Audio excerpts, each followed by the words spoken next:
Avec 48 sièges sur 120, Thomas Taban a remporté mardi les élections législatives au Lesotho. Selon la commission électorale indépendante IEC, le parti de l'ex-premier ministre devance celui du chef du gouvernement sortant, Pakalita Mosisili, qui n'en a remporté que 30. Le vainqueur des législatives devra former un énième gouvernement de coalition dans ce petit royaume d'Afrique australe, très instable politiquement ces dernières années. Thomas Taban devrait ainsi retrouver son poste de chef du gouvernement 3 ans après en avoir été chassé par un coup d'État manqué de l'armée très influente dans le pays. En août 2014, des militaires avaient attaqué des postes de police de la capitale Maseru, pillé des armes et tué un gardien de la paix. Craignant pour sa vie, Thomas Taban s'était enfui en Afrique du Sud. Il était brièvement revenu en 2015 pour des élections législatives où il avait été battu. Ce n'est qu'en février dernier qu'il avait définitivement fait son retour dans ce petit royaume montagneux de 2 millions d'habitants.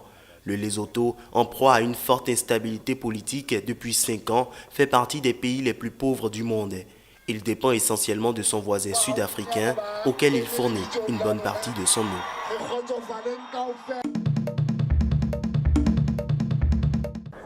C'est une menace qui planait depuis peu sur l'économie sud-africaine et elle a bien fini par se concrétiser. L'Office national des statistiques sud-africain a confirmé mardi que le pays est officiellement entré en récession, une première depuis 2009, qui pourrait accentuer la pression sur les épaules de son controversé président Jacob Zuma. Le produit intérieur brut de l'économie la plus industrialisée du continent a reculé de 0,7% au premier trimestre 2017 après s'être contracté de 0,3% au quatrième trimestre 2016. Une réelle surprise pour les économistes.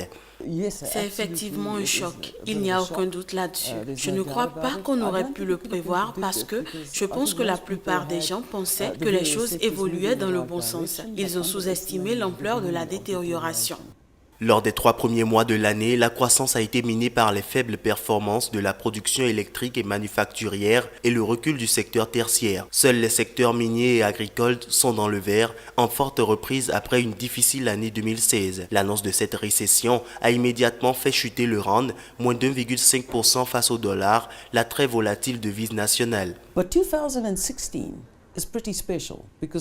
2016 a été une année particulière. On est tombé d'une faible croissance à quasiment pas de croissance du tout, 0,3%. Seule la politique aurait pu retourner la situation et faire grimper la croissance économique. C'est une récession technique. Nous pensons que nous nous en sortirons dans les trimestres à venir en enregistrant une modeste croissance, même si on enregistre une croissance cette année que l'on estime à 0,6%. Cela fait tout de même 4 ans qu'on accumule de faibles hausse de la croissance. Depuis plusieurs années, l'Afrique du Sud affichait une croissance en dents de scie, mais avait réussi à chaque fois à échapper de justesse à la récession. Avec cette annonce, bien peu de signaux sont ouverts pour l'économie sud-africaine. Son taux de chômage a même atteint au début du mois son plus haut niveau depuis 13 ans, avec 27,7% de la population active officiellement sans emploi. Les fermetures d'entreprises se succèdent également dans ce pays qui fut la locomotive de l'industrie africaine. Ces mauvaises nouvelles surviennent 2 mois seulement après le limogeage controversé du respecté ministre des Finances, Pravin Gordhan.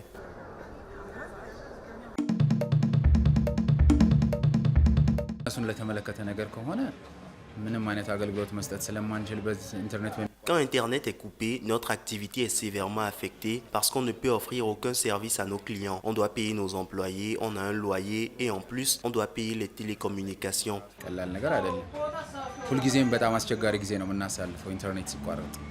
Et ils ne semblent pas être au bout de leur peine.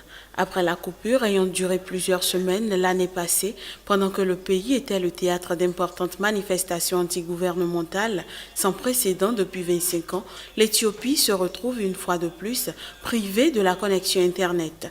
Plusieurs responsables de l'Union africaine et la Commission économique de l'ONU pour l'Afrique ont indiqué que ces institutions siégeant à Addis Abeba avaient été privées de l'Internet la semaine dernière de mardi à mercredi après-midi. Le reste de la population restant bien privée de données mobiles, se connecter à Internet demeure difficile en Éthiopie.